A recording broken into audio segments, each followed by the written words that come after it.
Bismillahirrahmanirrahim. Assalamualaikum warahmatullahi wabarakatuh. Alhamdulillah wassalatu wassalamu ala Rasulillah wa ala alihi wa sahbihi wa man walah amma ba'du. Bapak-bapak, ibu-ibu, tiada hal yang kita utamakan dan kita prioritaskan di setiap momen, di setiap kesempatan, melainkan kita basahi bibir kita dengan syukur kita kepada Allah Subhanahu wa taala atas limpahan nikmat zahir, nikmat batin kepada kita, sehingga pada pagi hari ini kita masih dibimbing oleh Allah untuk bisa melangkahkan kaki kita dalam rangka untuk thalabul ilmi. Semoga apa yang kita lakukan diridhoi oleh Allah Subhanahu wa taala. Amin. Allahumma amin. Yang kedua, sholawat dan salam selalu kita mintakan keduanya agar Allah limpahkan kepada Nabi kita Muhammad Sallallahu Alaihi Wasallam, kepada keluarganya, kepada para sahabatnya, dan kepada semua pengikutnya. Bapak Ibu yang dirahmati Allah Subhanahu Wa Taala, kita akan melanjutkan pelajaran kita tentang bagaimana rambu-rambu di dalam menafsiri Al-Quran. Sekali lagi materi ini kita ambil, kita angkat dari karangan seorang ulama yang bernama Yusuf Al-Qaradawi. Beliau menulis dalam kitab judulnya Kaifa Nata'amal Ma'al Quran. Jadi ini bukan dari kami, tapi dari seorang ulama. Yang kedua, mengapa ini kita matangkan terlebih dahulu agar nanti kita sebelum masuk ke dalam tafsir ada kesepakatan bahwa tafsir model apa yang kita pakai di dalam MQ ini. Karena di akhir-akhir ini banyak orang itu menafsirkan Al-Quran itu berbeda dengan metode yang dipakai oleh ulama-ulama terdahulu. Jadi pakemnya itu sudah beda, ngaten nggih. Pakemnya berbeda. Untuk itu kita pada pagi hari ini melanjutkan pakem bagaimana kita menafsiri Al-Quran standar para ulama salaf as-soleh yang terdahulu. Nah, kemarin kita sudah membahas pakem yang pertama untuk memahami Al-Quran itu adalah kita menggabungkan antara metode riwayah dan metode diroyah. Ini dulu pernah kita bahas. Perkara lali apa ora, wis masalah carry nggih. Ini sudah kita bahas nggih. Yang kedua, kita kalau menafsirkan Al-Quran menika nek saged menafsirkan ayat dengan ayat. Ini sudah kita bahas, contohnya panjang lebar kita sampaikan. Terus yang ketiga adalah kita menafsirkan ayat dengan hadis. Karena hadis itu sebagai penjelas dan dasarnya ayat juga bahwa Al-Quran Nabi Muhammad itu diutus untuk menjelaskan apa yang diturunkan oleh Allah. Yang diturunkan adalah Al-Quran, penjelasnya adalah hadis. Jadi kalau kita memakai hadis itu otomatis kita juga melaksanakan perintah Allah di dalam Al-Quran. Karena Allah mengatakan litubayyina lahum. Al-Quran ini wahai Nabi Muhammad saya turunkan litubayyina untuk engkau jelaskan lahum kepada mereka. Nah ketika Nabi Muhammad menjelaskan Al-Quran, penjelasan ini disebut dengan sunnah. Baik menjelaskan dengan ucapan, baik menjelaskan dengan perbuatan atau menjelaskan dengan cara yang lain. Ini yang ketiga dan juga sudah kita bahas. Terus yang terakhir kemarin Bapak Ibu, yang terakhir kemarin adalah kita mengambil tafsir menika dari orang-orang yang terdekat dengan Nabi, baik dari sisi waktu maupun dari sisi tempat. Nah, kemarin niki sudah kita bahas dan sekadar penekanan saja agar nyambung dengan tema baru kita. Logis, kalau kita ingin tahu sesuatu, kita akan tanya kepada orang yang sejaman. Kita akan tanya kepada orang yang dekat dengan tokoh yang ingin kita ketahui. Belum lama saya mengikuti berita meskipun tidak dalam, nggih, tidak dalam, niku ada rame-rame tentang Joko Tingkir, nggih. Niku ceritane pripun kula mboten ngikuti. Jarine Joko Tingkir ngombe napa? Ngombe dawet nggih. Kok ora es degan, kok ora es teh, kok dawet. Nah, terus di beberapa liputan TV niku saya melihat liputan tentang Joko Tingkir. Dan ada tokoh-tokoh yang diwawancarai. Nah, logikanya siapa yang diwawancarai? Nggih, orang yang tahu dengan tentang Joko Tingkir. Mungkin dari keluarganya atau mungkin orang yang napa nggih mendekati zamannya dengan Joko Tingkir atau orang yang tahu sejarah tentang Joko Tingkir. Niki sudah logis, ngoten lho nggih. Logis.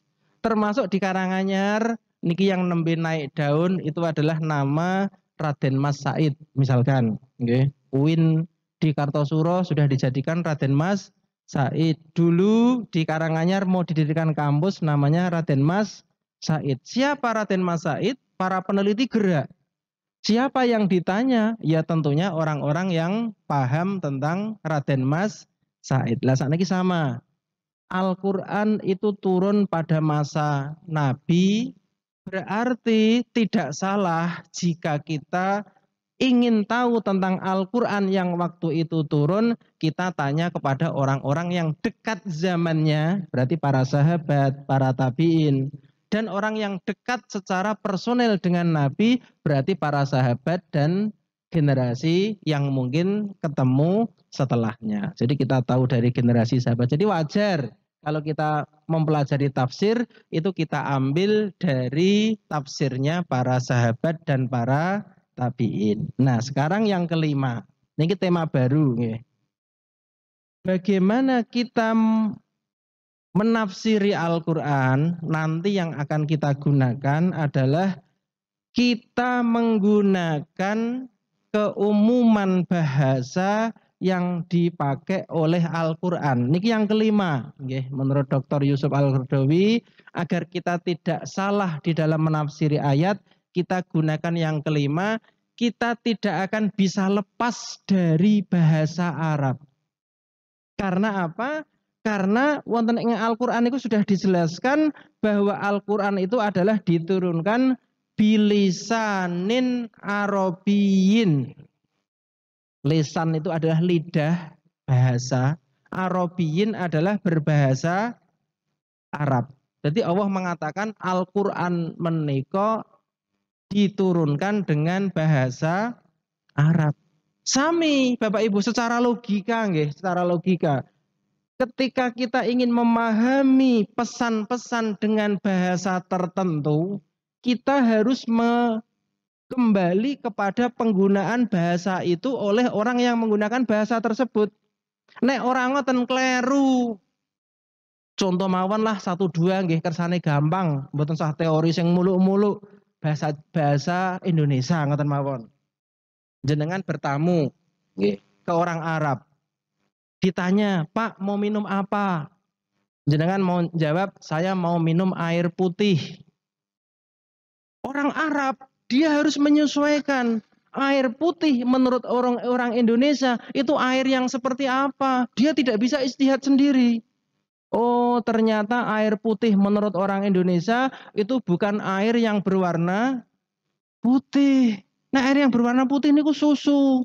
Napa? Susu kedelai, sule. Gitu. Air putih ini bukan air yang berwarna putih, tapi air putihan nih loh, wong Jawa yang ngomongnya putihan. Itu bukan artinya air yang berwarna putih, tetapi air apa kuwi jenenge air putih? Ya air tawar, ngoten lho nggih. Air tawar seperti itu nggih sama. Orang Arab juga menggunakan bahasa, kita tidak boleh memperkosanya di dalam bahasa kita, tanda kutip. Kita manut orang sana. Contoh meleh, misalkan ngeten. Wong Jawa nesu. Wis dikandani to Le, kowe tak kandhani aja penekan. Engko nak tiba, kapokmu kapan? Nah, ndang tiba wong Jawa ngomong kapokmu kapan. Nek wong Arab krungu kapokmu kapan, dia akan menerjemahkan kapok. Kapok niku tegese napa? Kapok niku artine napa ya kapok ya? Nggih kapok niku ya berhenti gitu. Terus kapan itu artinya apa? Kapan itu kan tanda tanya. Orang Arab kalau dia memahami tanpa dia harus tahu budaya Jawa, ketika dia ngomong kapokmu kapan, loh, wong penekan tiba kok kapokmu kapan, malah dijawab kapokku sesuk, ngoten nggih. Karena apa? Tidak paham budaya yang menggunakan bahasa itu. Itu mutlak ngoten niku nggih. Tidak bisa dipungkiri. Belum lagi nanti kalau ada gaya-gaya bahasa yang lain. Misalkan ngeten, ada istilah nasi telah menjadi bubur. Misalkan. Kalau orang Arab memaksakan dengan bahasa mereka, nasi menjadi bubur. Maksudnya apa? Kan orang paham. Harus tanya kepada orang Indonesia, apa maksud nasi menjadi bubur? Oh, artinya adalah terlambat. Kan wis terlanjur, ngoten lho. Itu mereka harus tanya kepada kita. Contoh meleh yang gampang. Pak Laili sesasi niki ora ketok batang hidungnya, misalkan. Nah, niki kalau nyindir kalau dewe nggih, rasa disindir sapa-sapa. Pak Laili 1 bulan ini tidak tampak batang hidungnya. Itu artinya apa? Apakah Pak Laili ke sini membawa masker sehingga hidungnya ketutupan? Kan tidak. Tetapi yang dimaksud tidak tampak batang hidungnya artinya tidak hadir. Itu bahasa Indonesia. Sami Bapak Ibu. Ketika orang Arab menggunakan bahasa itu, kita tidak boleh ngiro-ngiro. Kirologi. Kita harus kembali kepada orang Arab. Nek ngono kuwi maksude piye? Bisa dipahami nggih? Nah, kita akan nguplek-nguplek niku tok pada pagi hari ini. Saat ini jam pinten sakniki? Jam 8 muncul 18 nggih, 8:04. Rampungnya biasanya jam pinten? Jam 9 nggih, seperti biasa nggih. Baik, Bapak Ibu, kita masuk ke materi. Kesimpulannya niki sebelum masuk kita nggih terlalu jauh, kesimpulannya kita harus memahami Al-Qur'an dengan bahasa Arab sesuai waktu dulu ketika diturunkan niku karepe napa. Terus sesuai dengan kaidah-kaidahnya. Seperti bahasa Indonesia enten kaidahe, bahasa Jawa enten kaidahe, bahasa Arab juga enten kaidahnya. Itu tidak bisa kita langgar. Jadi misalkan enten kalimat Budi makan roti. Budi makan roti. Nek ngoten niku kita akan tahu bahwa yang menjadi objek itu adalah rotinya. Nek Budi karo roti niku jelas roti sing dipangan. Lah sakniki nek ada kata sama-sama manusia. Misalkan nek biasanya Bapak Kiai niku contohnya biasanya nggih biasanya kalimat niku Zaid nggih kalih Umar atau Amr biasanya. Misalnya ngeten, Doroba Zaidun Amron. Doroba niku mukul, Zaidun niku Zaid, Amron niku Amr. Ada orang namanya Amr. Zaid mukul Amr. Bapak Ibu di dalam bahasa Arab sing dipukul niku biasane dikei tanda fathah. Jadi doroba Zaidun Amron. Nek sing diantem niku Zaid berarti doroba Amrun Zaidan. Niku kaidah. Dan ini juga terjadi orang salah memahami hanya gara-gara kaidah. Terus Bapak Ibu kalau kita boleh mundur sedikit nggih sebelum masuk ke materi. Napa kok Quran niku ana harokate? Napa kok Quran niku enten titike? Niku gara-gara wong non Arab salah maca. Zaman dulu niku antara bak karo tak karo sak padha wae ora ana titike. Antara fa kalau kof ora ana titike, antara sod dot tok dot ora ana titike. Napa kok dadi enten titike? Zaman riyen ora ana fathah, dhammah, kasroh, fathah tanwin, dhammah tanwin. Zaman dulu tidak ada. Tetapi mengapa Al-Qur'an yang sekarang ada? Niku goro-goro wong luar Arab salah maca. Salah mocanya apa? Tentang ayat niku. Sesungguhnya Allah niku lepas tangan kepada orang-orang musyrik. Misalkan enten ayat ngeten nggih, niki contoh mawon bahasa bebas. Innallaha bariun minal musyrikina. Innallaha sak temene Allah bariun lepas tangan minal musyrikina terhadap atau dari orang-orang musyrik. Mengkeh enten kalimat warosu.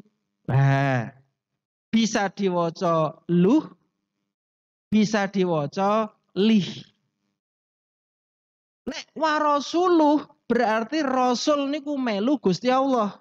Berarti Allah dan rasulnya berlepas diri dari orang musyrik. Tapi nek diwaca warasulih berarti Allah berlepas diri dari orang musyrik dan rasulnya. Sepele, mung domah kleru fathah, tapi maknanya sangat luar biasa. Wong niku kaget. Lelelelele. Kok Allah lepas diri dari rasul? Ya ora mungkin. Mengapa ini terjadi? Karena orang non Arab tidak tahu kaidah bahasa Arab. Bapak Ibu, saya itu sering ditanya. Saya ini kan membaca referensi Bapak Ibu, kitab saya ini kan PDF. PDF. PDF itu berbahasa Arab dan itu semuanya tidak ada harokat. Jadi yang namanya kitab bahasa Arab di Arab sana itu mboten enten harokate. Nek wong Jawa teko, lho kok iso maca? Ora ana harokate kok iso di maca. Nek wong Jawa harokat niku biasanya ngomongnya sandangan. Ora ana sandangane kok iso di maca. Itu seperti kita membaca tulisan tidak ada vokalnya, Bapak Ibu. Bapak Ibu nek anan niku ora ana vokale, kira-kira jenengan bisa baca mboten? Misalkan ngeten, misalkan Bapak Ibu bayangkan huruf yang saya sebutkan. Kira-kira jenengan nanti bisa mboten ngira-ngira membaca yang saya tulis itu apa? Misalkan SY saya, PRG pergi, K SKLH.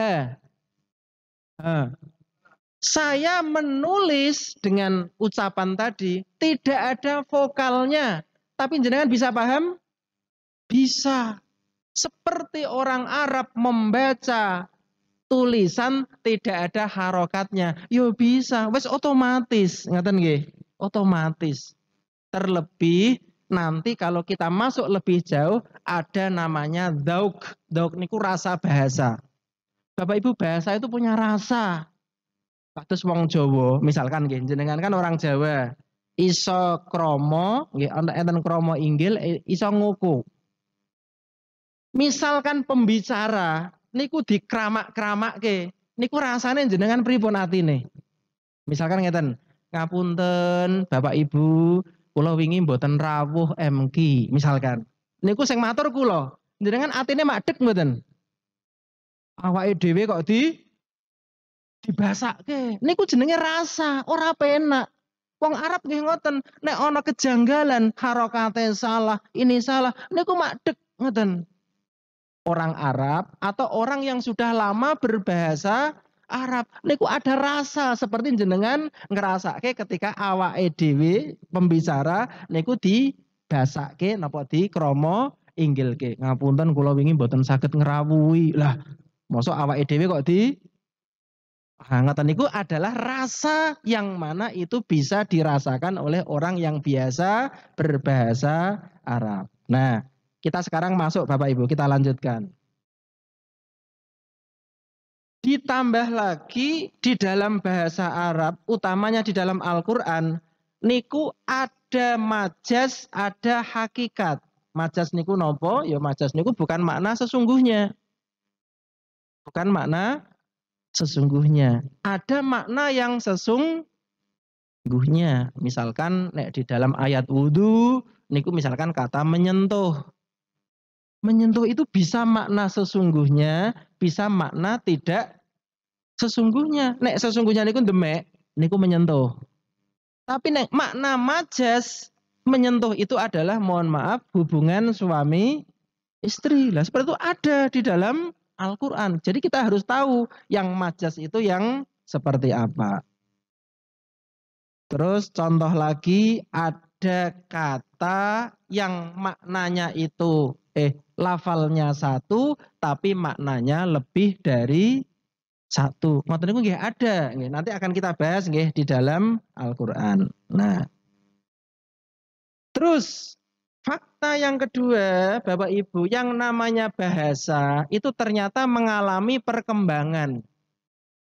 Bahasa zaman dahulu itu bisa jadi maknanya berbeda dengan bahasa zaman sekarang. Kita ambil contoh, ini sudah di-share kalau tidak salah di grup PD oleh Pak Heru. Ini di-share, kebetulan ayatnya sama dengan yang akan kita bahas. Bapak Ibu, kita akan membahas surat At-Taubah ayat 112. Monggo yang bisa mencari dengan cepat silahkan. Kalau tidak juga nggak apa-apa. At-Taubah niku surat yang ke-9 ayatnya 112. Sambil mencari Bapak Ibu, saya kasih prolog nggih. Di dalam surat At-Taubah ayat 112 menika ada kata nggih, yang mana makna yang dahulu mereka berbeda dengan makna yang sekarang. Apa katanya? Saya bacakan dulu nih Bapak Ibu. At-taibunal abidunal hamidunas saihun. Kita ambil satu kata mawon, kersane mboten bingung. Di dalam At-Taubah ayat 112 menika ada kata as-saihun. Mengkeh mirip di ayat yang lain Bapak Ibu, kalau as-saihun niku laki-laki. Pokoknya nek enten wawu nune niku lanang. Nek enten alif tae niku wedok. Misalkan ngeten, muslim. Nek wong lanang muslimuna. Nek wong wadon muslimatu. Mila enten muslimin muslimat. Enten mukminin mukminat. Nek wong lanang saged mukminun, saged mukminin, tergantung posisinya. Nanti di surat At-Tahrim ayat 5, niki nggak usah dibuka rien, hanya untuk membandingkan nggih. Nanti akan ada kata saihat. Nggih. Saya bacakan nggih, ujungnya mawon. Muslimatin, mukminatin, qonitatin, abidatin, saihatin. Udah, kita fokus di kata niki mawon. Enten saihun, enten saihat. Bahasa dulu dengan sakniki niku benten Bapak Ibu. Apa makna saihun? Apa makna saihat? Bahasa kita sekarang saihun niku turis. Saihun turis lanang, saihat turis wedok. Bapak Ibu kalau saya mengatakan turis, ngoten nggih, yang terbayang di benak jenengan niku nopo? Wong bule, nggih to? Ora duwe duit arep tuku kathok sing gedhe ra iso, kathoke cilik. Arep tuku klambi sing gedhe ora duwe duit, klambine cilik. Jadi kathoke cilik, klambine ya cilik, metet-metet. Terus kadang berjemur di pinggir pantai. Itu makna saihun. Kira-kira layak mboten kita artikan saihun niku turis. Seperti yang umumnya ada di dunia modern sekarang. Kan ora mungkin wong niku ayatnya niku berbicara tentang orang yang baik-baik. Coba kita baca terjemahnya mawon. Nggih, Bapak Ibu kita baca terjemahnya At-Taubah nggih. Nggih At-Taubah 112.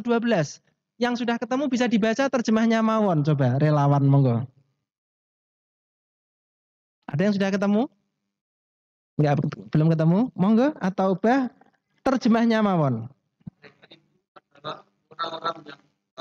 Nah, mereka itu adalah orang-orang yang bertaubat. Berarti kan orang baik. Terus beribadah, orang baik. Terus Memuji Allah, orang baik. Terus? Nah, Bapak Ibu, as-saihun di situ diartikan mengembara. Mengembara niki arti baru. Arti lama niku mboten mengembara. Mengapa penerjemah mengartikan mengembara? Karena dia terbawa ke makna yang baru. Karena apa? Turis itu pengembara. Mengapa diartikan pengembara? Karena makna sekarang as-saihun niku pelancong, wong sing mengembara tadi. Terpaksa diartikan mengembara. Padahal arti ketika turunnya Al-Quran niku bukan mengembara, Bapak Ibu. Arti ketika turunnya Al-Quran itu artinya dua. Yang pertama, ulama mengartikan berpuasa. Yang kedua, ulama mengartikan hijrah. Jadi tafsir lama itu kalau nggak puasa itu artinya adalah hijrah. Tapi sekarang dimaknai mengembara. Karena saihun niku makna modernnya siyahah niku tourism. Nah, seperti ini. Ternyata kita juga punya terjemah as-saihun diterjemahkan pengembara. Padahal kalau kita kembali ke tafsir klasik tidak ada yang mengartikan pengembara, yang diartikan hanya dua tadi. Yang pertama adalah puasa, yang kedua adalah hijrah. Kalau seperti ini bagaimana? Menurut Dr. Yusuf Al-Qardawi, kembalikan makna itu kepada makna ketika turunnya Al-Quran. Jadi jangan diartikan pengembara.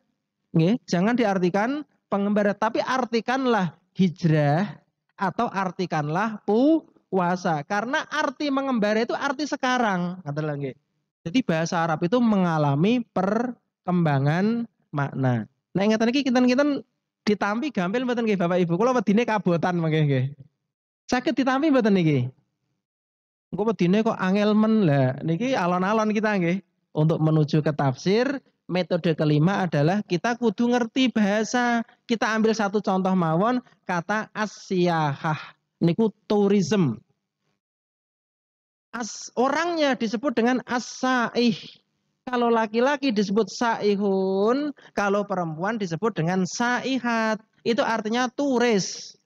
Tapi kan ora patut, mosok di Al-Quran redaksinya bagus seperti ini kok diartikan turis. Yang mana turis niku roto-roto ya niku mau ora kuat tuku klambi karo ora kuat tuku klathok alias wudoh, kan ora cocok. Nah, ngoten niku nggih.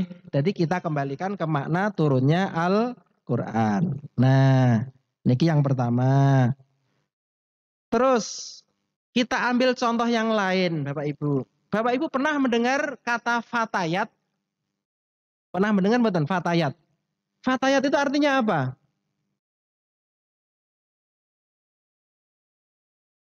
Ayo, fatayat itu artinya apa? Fatayat. Pernah dengar fatayat NU ngoten? Pernah dengar nggih? Bapak Ibu, fatayat itu artinya apa? Fatayat itu artinya kalau zaman sekarang, makna sekarang, fatayat niku anak perempuan. Kalau fata itu anak laki-laki. Niku makna sekarang. Tapi makna ketika turun Al-Quran itu tidak anak, Bapak Ibu. Tapi fatayat niku artinya budak. Coba kita buktikan ya, kita buktikan monggo. Silahkan kita buka surat An-Nur ayat 33. An-Nur menika urutan suratnya 24. Oke. Sambil dicari, saya bacakan ayatnya, panjenengan nanti baca terjemahnya. Yang penting ada kata yang digarisbawahi tentang fatayat. Saya bacakan ya. Wala tukrihu fatayatikum alal bigha. Wala tukrihu. Wala tukrihu, jangan engkau memaksa fatayatikum. Coba Bapak Ibu diterjemahnya diartikan apa? An-Nur 24 ayatnya 33. Diterjemahnya jenengan diartikan apa? Hamba sahaya. Loh Bapak Ibu, ini yang benar. Fatayat sekarang diartikan anak perempuan. Zaman dahulu ketika turun Al-Quran, dimaknai hamba sahaya. Mana yang kita pakai adalah bahasa ketika Al-Quran turun. Nek diartikan zaman kita sekarang, mohon maaf. Kalau ada orang lepas dari sejarah itu, dia akan mengatakan fatayat itu anak perempuan. Karena dia lepas dari itu semua. Dia memaknai dengan yang dia punya bahwa fatayat itu artinya adalah anak perempuan. Dan ini pentingnya nggih. Makanya nanti kenapa banyak orang menafsiri itu berbeda dengan tafsir pakem para ulama salaf karena hal-hal seperti ini tidak diperhatikan. Maksudnya apa sih Bapak Ibu ayat ini? Ayat ini maksudnya ngeten. Jadi orang-orang dahulu niku ada yang memberdayakan tanda kutip budak-budaknya itu mohon maaf untuk melacur. Jadi zaman riyen ada orang yang memberdayakan budaknya untuk melacur. Tujuannya apa? Orang melacur itu tujuannya apa? Bapak Ibu? Mencari nafkah. Seperti di lagu niku lho, kupu-kupu malam niku lho nggih. Kula nyanyikke mboten niki kupu-kupu malam. Merasa yo kula ora iso nyanyi. Intine kan ngoten niku nggih.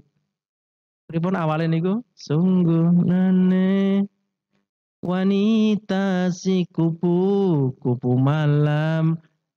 Napa? Ijane ra iso sene kepepet nggih. Jadi intinya wanita kupu-kupu malam menunggu nggih. Itu karena apa? Karena ingin mencari nafkah. Kalau orang dahulu budak itu tidak punya hak memiliki. Jadi kalau budak niku dia melacurkan diri, uangnya masuk ke majikannya. Zaman dulu seperti itu. Kalau kita artikan kita memaksa anak-anak perempuan kita untuk melacur, itu salah. Niki cerita zaman dahulu bahwa orang-orang dahulu niku ada yang memaksa fatayat mereka. Ngaten nggih? Kita ambil ayat penguat. Apakah hanya ada satu kata? Jawabannya tidak Bapak Ibu. Mungkin ada juga di An-Nisa 25. Monggo dilihat. An-Nisa 25. Di situ juga ada kata fatayat. Panjenengan membaca terjemahnya, saya tak membaca Arabnya sampai ada kata fatayat. Wa man lam yastati' minkum taulan an yankihal muhsanatil mu'minat famimma malakat aimanukum min fatayatikumul mu'minat. Ada fatayat. Coba panjenengan membaca terjemahnya. An-Nisa suratnya 4 ayatnya 25. Monggo yang sudah siap. An-Nisa ayatnya 25.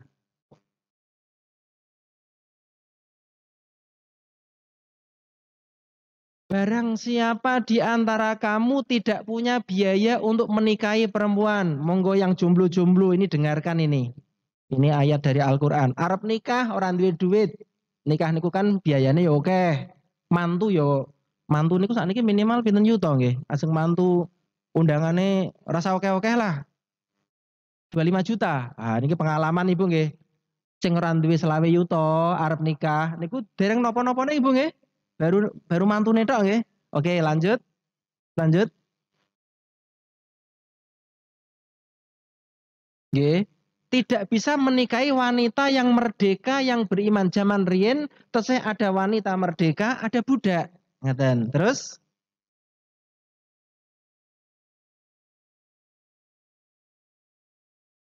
nah, maka boleh menikahi dari hamba sahaya.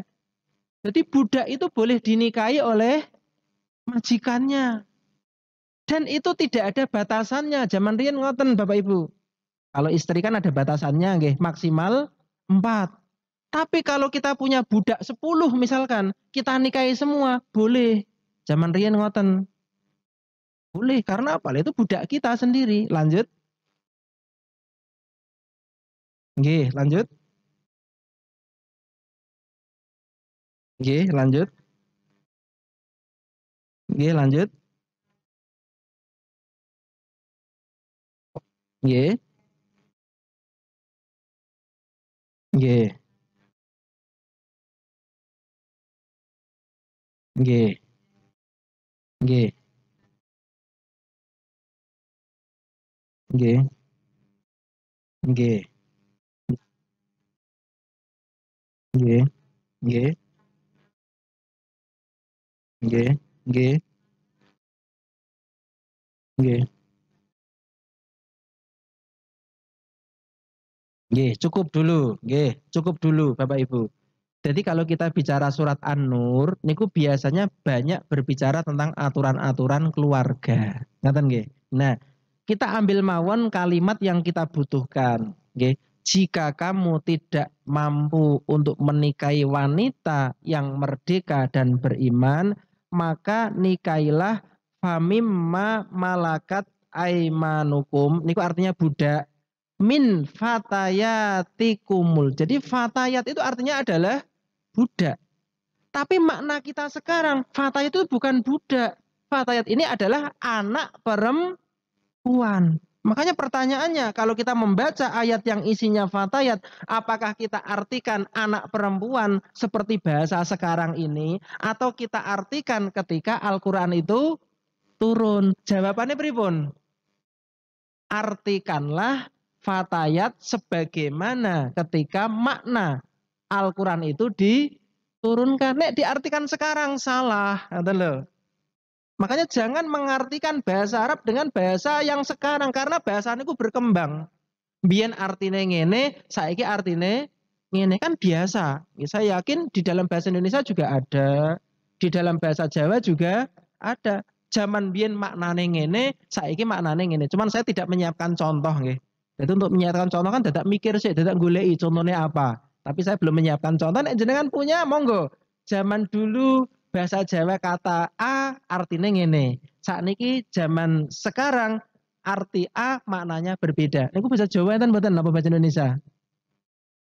Nek ora ono kapan-kapan kita cari nggih karena mikir niku ya butuh waktu kan ngoten nggih. Padahal waktu kita terus berjalan. Intinya seperti itu kapan-kapan saya carikan nggih. Bahasa yang mengalami perkembangan makna, perubahan makna dari makna dulu ke makna yang sekarang. Jadi nggih kalau tidak hati-hati nanti bisa salah nggih, bisa salah. Dan ini sering saya jumpai Bapak Ibu. Saya sering ngobrol dengan teman-teman yang mungkin ngeten nggih, ada kelompok kajian. Dari sisi maknanya saja niku kula niku mun guyu ngoten nggih. Jadi misalkan Pak Laili kata anhar.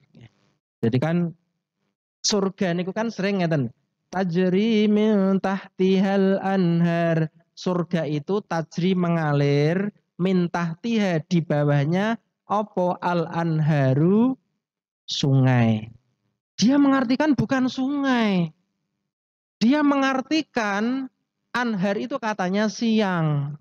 Karena mirip inna fihtilafil laili wan nahar. Loh, antara naharun siang dengan nahrun sungai niku beda kok. Senajan hurufnya niku mirip. Nahrun niku nun, ha, ro, nahrun niku artinya sungai.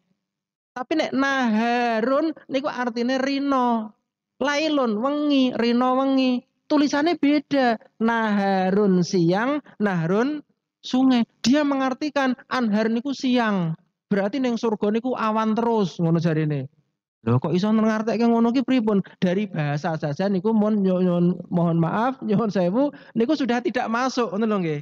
Dari bahasa saja sudah tidak masuk. Nah, terus melih Bapak Ibu, apa yang akan kita perhatikan ketika kita nguplek-nguplek bahasa niki? Ingat, ada makna-makna yang mana makna itu sebenarnya ada beberapa kemungkinan, tetapi karena ada sesuatu hal itu harus kita artikan khusus. Kita ambil contoh mawon, kersane mboten bingung nggih. Kita ambil yang mudah. Misalkan Bapak Ibu ada bahasa ngeten, kita ke bahasa Indonesia riyen. Pak Bupati bangun dalan. Misalkan enten ayat Pak Bupati bangun dalan. Panjenengan ketika menangkap ayat Pak Bupati bangun dalan, niku jenengan bayangke mboten Pak Bupati niku nggawa serok, sekop pasire diuncalke ning aspal, terus ngaduk aspal, terus garis-garis. Jenengan bayangke mboten Pak Bupati niku nggawa sekop. Alon-alon niki kok jenengan bayangke Pak Bupati nggawa sekop niki pripun? Pak Bupati bangun dalan Tasik Madu sampai ke tol. Kan saat ini dalane apik. Pak Bupati bangun dalan. Kalau ora ngerti niku dalane provinsi napa kabupaten niku mung contoh, ngoten nggih. Pak Bupati bangun dalan. Jenengan bayangke mboten Pak Bupati ki nyetir napa niku alat berat niku jenenge napa? Setumnya. Jenengan bayangke mboten Pak Bupati numpak setum bangun dalan. Niku bayangke mboten? Tidak. Siapa yang bangun dalan? Tentunya pekerja-pekerja, yang mana pekerja itu bisa jadi dia mungkin kerjasamanya tergantung nggih, pihak ketiga atau dewe, nanti dinas terkait. Sing bangun dalan itu dinas napa? DPUPR gitu, dinas terkait. Orang mungkin kok Pak Bupati niku bangun dalan. Itu juga harus kita pahami seperti itu. Apakah ada di dalam Al-Qur'an? Ada. Coba kita lihat nggih Bapak Ibu. Kita lihat di dalam Al-Quran.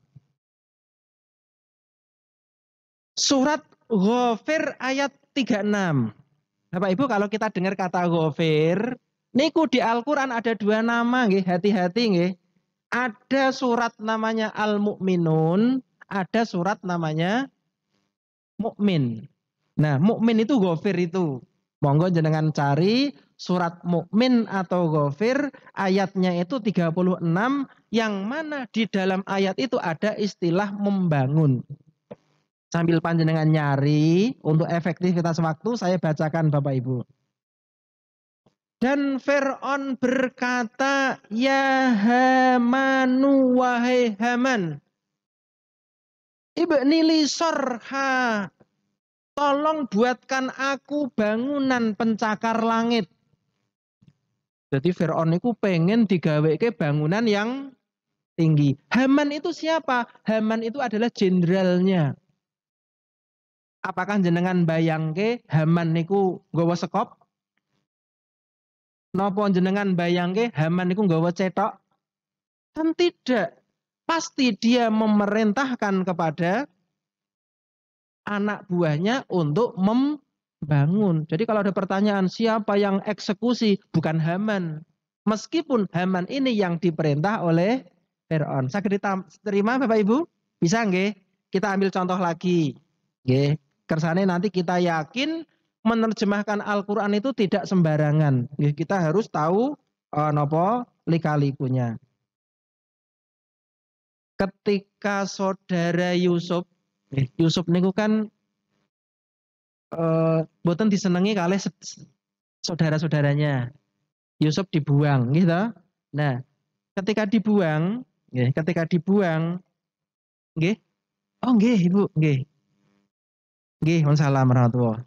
Nggih, ketika dibuang, nggih, akhirnya kan Yusuf itu kan jadi pembesar negara Mesir waktu itu. Terus bapake sinten? Yusuf niku sinten jenenge? Bapak Yusuf? Yakub nggih. Yakub kan punya saudara-saudara. Yang mana saudara-saudara itu akhirnya dia minta gandum ke Yusuf. Akhirnya disiasati oleh Yusuf agar saudara-saudaranya itu nanti menyerahkan anaknya, saudaranya yang bernama Benyamin itu untuk tinggal bersama Yusuf. Akhirnya kan diseneni kalih bapak lho to. Kowe mbiyen dolan karo Yusuf ilang. Saiki kowe dolan karo Benyamin yo keri ning janjane piye? Akhirnya kata saudara-saudara Yusuf mengatakan begini, Pak, bener kula niku matur jujur. Nek jenengan boten percaya mang tangklet desa. Ngeten. Dalam Al-Qur'an niku ngeten. Was alil qaryata. Pak, nek jenengan boten percaya mang tekok desa. Apakah desa niku bisa ditanya? Tidak. Yang bisa ditanya siapa? Yang bisa ditanya siapa? Penduduk desanya. Loh. Jadi wasal, tanyalah al-qaryata desa. Niku nek di artikel letter lek salah. Tanyalah desa. Mosok desa kok kok desa kan benda mati. Tapi yang dimaksud di sini adalah bertanyalah kepada penduduk desa. Nah ini contoh Bapak Ibu, contoh sederhana yang mana kita tidak boleh mengartikan Al-Quran, menafsiri Al-Quran menika tanpa ilmu. Ada kaitan yang harus kita pahami. Makanya mohon maaf, niki kita belum masuk ke materi tafsir karena ini harus kita selesaikan dahulu. Karena apa? Bisa jadi di antara kita itu masih ada yang menafsirkan Al-Quran niku. Mohon maaf, lepas dari aturan, lepas dari ikatan. Itu ada, makanya perlu kita sepakati di awal. Terus contoh lagi Bapak Ibu, niki gampang. Nggih, mboten sah ayatnya mboten sah angel-angel. Surat An-Nur ayatnya 35. Nah, niki jenengan buka nggak apa-apa karena sederhana Bapak Ibu. Mudah sekali. An-Nur menika surat yang ke-24 ayatipun 35. Nah, di situ Bapak Ibu nanti ada ayat ngeten. Sudah kepanggih Bapak Ibu? An-Nur ayat 35. Saya minta tolong sekarang dibaca Arabnya. Kalimat pertama mawon awal-awal. Yang sudah ketemu bisa dibaca Arabnya. Surat An-Nur ayatnya 35. Allahu, nggih, betul nggih, salah satu mawon Allahu nurus samawati wal ard. Pelan-pelan Bapak Ibu, kita latihan menafsiri.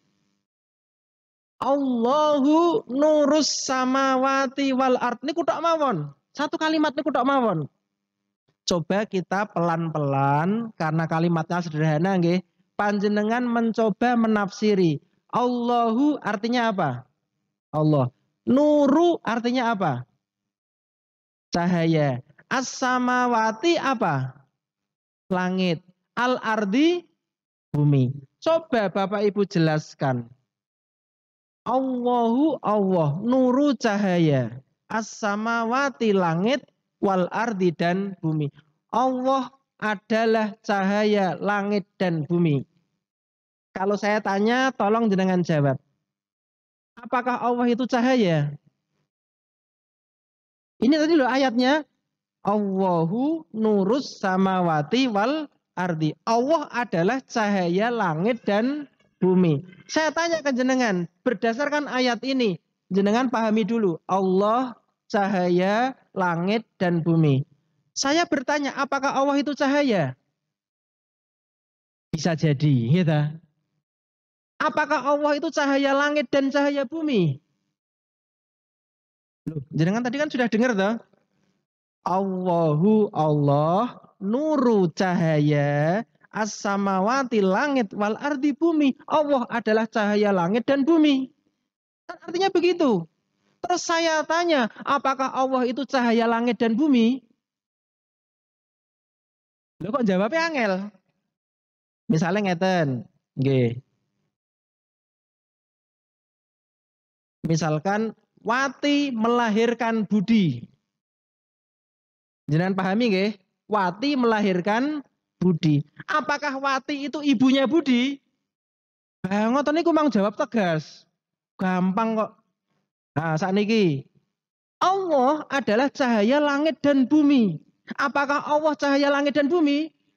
Wah, ngono loh jawabnya. Terus, apakah memang maknanya seperti itu? Apakah maknanya seperti itu? Jawabannya bukan, Bapak Ibu. Makanya hati-hati. Ketoknya gampang. Allah adalah cahaya langit. Tapi tafsirnya tidak seperti itu. Coba jenengan terjemahkan. Jenengan baca terjemahnya. Mungkin mendekati tafsirnya. 35. An-Nur 35.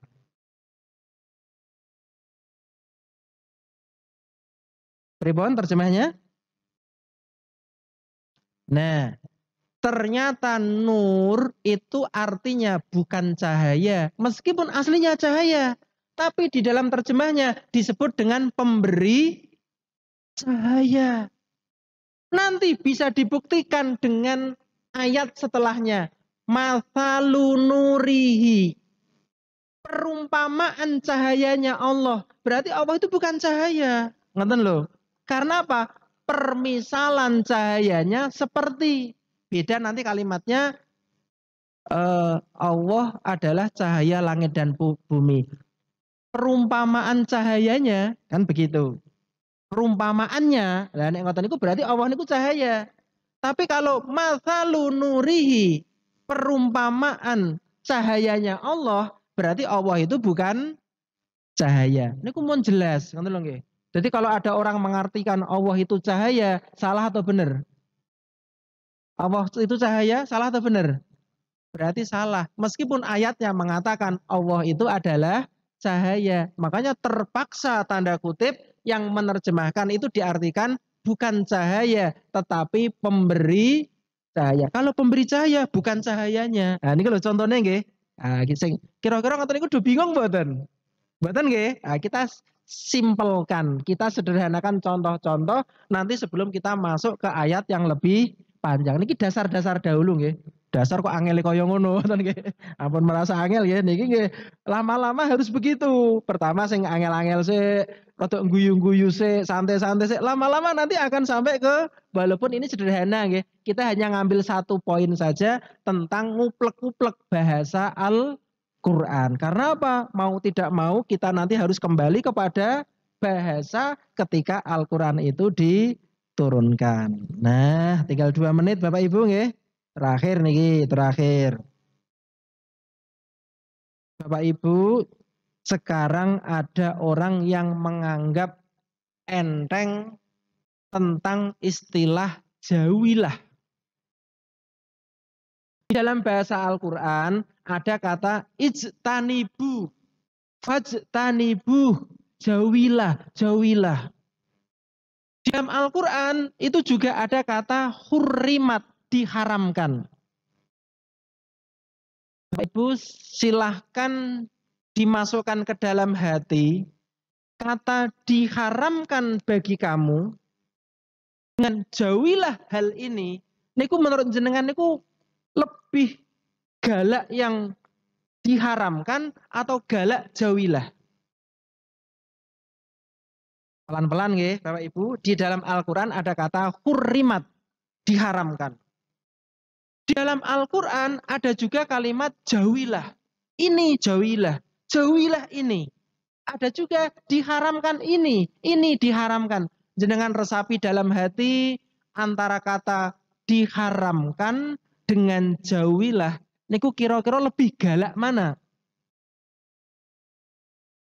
Lah kok maleh mau diharamkan, saiki jauhilah. Oh, urung suwe ngerti wis maleh nggih. Ayo sing tegas, kira-kira dirasake ngoten niku lebih galak, lebih medeni sing ndi? Diharamkan apa jauhilah?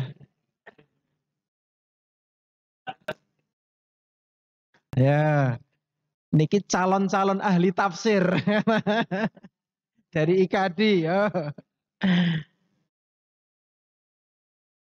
Jauhilah dengan diharamkan. Ada kan diharamkan bagimu homer, diharamkan bagimu judi, kan ada kan? Nah, homer, judi, jadi kelingan Ferdi Sambo kula nggih. Haram sama Putri Candrawati gitu. Bapak Ibu, ada yang menganggap hurrimat itu lebih galak, diharamkan, kan tegas. Tapi jauhilah, niku ana sing ngentengke. Niku seperti ngeten, itu ku mirip ayat wala takrobuz zina. Jangan engkau dekati zina. Kenapa ayatnya tidak mengatakan diharamkan bagi kamu zina? Kan sama aja jane. Diharamkan bagimu zina, jangan jauhi zina, jane padha wae. Tetapi ternyata Bapak Ibu antara diharamkan dengan jauhilah niku ternyata lebih dahsyat, lebih galak jauhilah. Kita dari mana? Bapak Ibu saya sampaikan nama-nama ayat sama surat jenengan tulis, tapi tidak perlu kita bahas karena waktunya habis. Nanti sampel saja satu. Silakan panjenengan tulis, nggih, nanti didalami di rumah surat Al-Hajj ayat 30. Pertama, Al-Hajj 30. Terus enten surat An-Nahl ayat 36. Terus An-Nahl, An-Nahl surat ke-16 kalau nggak salah. Terus surat Az-Zumar ayat 17. Az-Zumar 17. Az-Zumar 17. Nggih. Terus surat An-Nisa ayat 31. An-Nisa niku surat yang keempat. Nggih. Terus surat Asy-Syura ayat 37. Asy-Syura musyawarah. Nggih. 37. Terus enten surat An-Najm ayat 32. An-Najm niku bintang. Wan najmi idza hawa ayat 32. Yang saya sebutkan tadi Bapak Ibu, nanti di dalam ayatnya itu ada kata-kata fajtanibu. Misalkan saya baca singkat. Yang pertama ada fajtanibur rijsa minal authan. Terus ada wajtanibut taghut. Ada walladzina tanabut taghut dan seterusnya. Nanti bisa disimpulkan Bapak Ibu, kata jauhilah itu tidak lepas dari kata syirik dan dosa besar. Dalam Al-Quran itu ada istilah taghut itu kan syirik. Taghut kan selain Allah. Syirik. Dan kabairul itsmi, dosa besar. Itu Allah menggunakan kata ijtanibu. Dosa apa yang melebihi syirik? Gitu? Syirik itu adalah dosa yang tidak akan diampuni oleh Allah Subhanahu wa Ta'ala. Setelah kita tahu beberapa ayat tadi, ternyata kita bisa merasakan bahwa fajtanibu niku ternyata lebih galak, lebih medeni dari redaksi hurrimat. Nah, nanti ini bisa kita gunakan di dalam menafsiri ayat-ayat yang mana di situ ada fajtanibuhnya, ada hurrimatnya. Mungkin itu dulu, Bapak Ibu, nggak usah banyak-banyak, nggih. Ini hanya satu tema tentang nguplek-nguplek bahasa. Nanti kita hanya nguplek-nguplek bahasa, nggih, tidak ke mana-mana. Barangkali ada yang mau disampaikan tentang nguplek-nguplek bahasa niki? Nanti bertanya kemungkinannya dua. Yang pertama wis paham, yang kedua bingung. Arti kok apa? Tapi nggak apa-apa, nggih. Nanti insya Allah semakin ke sana akan diberi pemahaman oleh Allah Subhanahu wa Ta'ala. Mungkin itu Bapak Ibu. Ada yang pertanyaan? Tema lain juga boleh.